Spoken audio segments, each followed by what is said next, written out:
আলাইকুম। ওয়ালাইকুম আসসালাম। তুমি আমার পাশে বসো মা, আসো বস। মাশাআল্লাহ, কি মিষ্টি চেহারা।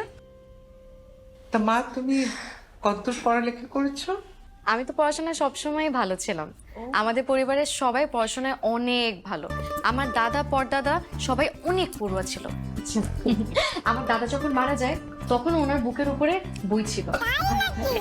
তো পড়ুয়া ছিলেন উনি। আমার আব্বার ইচ্ছা ছিল আমি এরোনটিক্যাল ইঞ্জিনিয়ারিং পড়ি। ওনার বন্ধু আবার এয়ারলাইন্সের মালিক, তো তাই। দুলা ভাই, এটা তো কোনো শুনিনি। আপনার কোন বন্ধু এয়ারলাইন্সের মালিক, মানে কোন এয়ারলাইন্স? ওই আর কি। কাতার কাতার এয়ারলাইন্সের মালিক। সৌদি শাকের নাকি? ওনার ফ্যামিলি আপনার পরিচিত? হ্যাঁ, সবাই তো আমার আব্বুর বন্ধু। তো এইসব কথা থাক না, বন্ধুত্ব যে কারোর সাথে যে কোনো সময় হতে পারে, তাই না? মা, তুই কোন সাবজেক্টে পড়ছিস একটু বল। আমি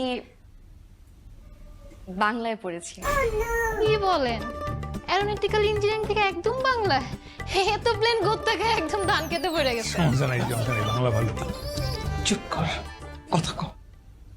মা, তুমি কোন ইউনিভার্সিটিতে পড়েছো? আমার মার ইচ্ছে ছিল আমি নর্থ সাউথ ইউনিভার্সিটিতে পড়ি। আমার বড় মামা আবার নর্থ সাউথের মালিক, তো তাই। করিমুল্লাহ বাহার ডিগ্রি কলেজ থেকে পড়েছে। করিমুল্লাহ বাহার ডিগ্রি কলেজ?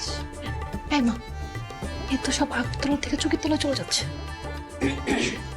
হ্যাঁ, আপনারা একটু নিন না, বুলবুলি মা সবাইকে একটু আপ্যায়ন করুন। হ্যাঁ প্লিজ নিন না, নিন না। আপনারা আসবেন শুনে 20 কেজি মিষ্টি প্রিমিয়াম সুইটস থেকে নিয়ে আসছে। আপনারা কিন্তু রাতে খেয়ে যাবেন। হ্যাঁ, নান্না চাচাকে দিয়ে নিজের হাতে বিরিয়ানি রান্না করেছে। 5টা খাসি জবাই দিয়েছে। রান্না বাবুর্চি আপনাদের আত্মীয়? রান্নাই, তবে সেই রান্না না, আমাদের বাসার পাশে হোটেল আল ছালাদিয়ার বদিউল আলম নান্ন ওরফে নান্না বাবুচি রান্না।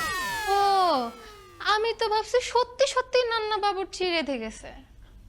আর ছালা দিয়ে বস্তা দিয়ে যেটা দিয়ে ঢাকা, কোনো সমস্যা নাই। ওই নান্ন বাবুর্চির কেটে খেয়ে যাবো আমরা। কথা বলিস কেন? আজ রাত্রে খাওয়া লাগবে না, বুঝছ না? বিশ করে খাও।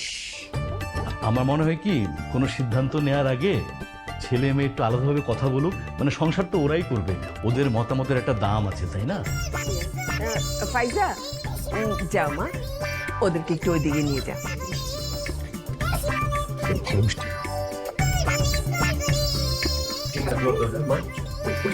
আসেন।